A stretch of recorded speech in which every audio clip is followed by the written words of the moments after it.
تذاكر الأكل بلدية جربة حمد السوق. صباح الفل. اليوم باش نحكو على منشور رئيس الحكومة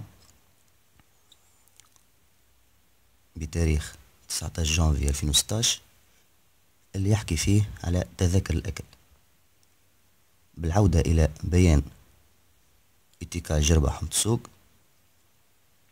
بتاريخ 2/5/2015 اللي حكاو فيه على موضوع تذاكر الأكل والإخلالات اللي حاصلة فيه. منشور رئيس الحكومة اللي يتحدث على الأعوان والعاملين اللي نجموا يتمتعوا بتذاكر الأكل. أولا لازم يكونوا تابعين الودادية.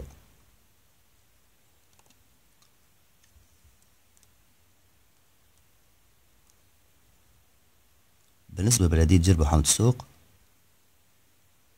عندها تعاونية، ما عندهاش ودادية، معناها ديجا من هنا من مرسى بدينا المقدفو.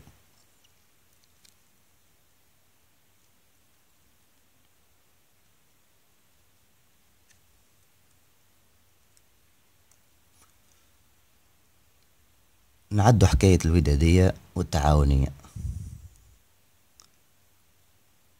الحاجة الثانية اللي يمشوا بها هي توقيت العمل.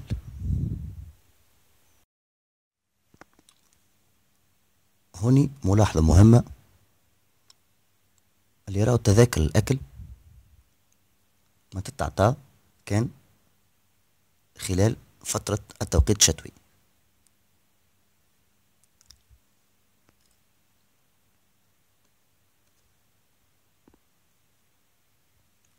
فترة التوقيت الشتوي تمتد من غرة سبتمبر إلى موفى جوان، والتوقيت متاع العمل اللي لازم يخدموا بيه باش ياخذوا تذاكر الأكل هو من الساعة 8:30 صباحا إلى منتصف النهار والنصف، والحصة الثانية من الماضي 1:30 إلى 5:30، باستثناء يوم الجمعة من 8 للماضي ساعة، من 2:30 ل5:30.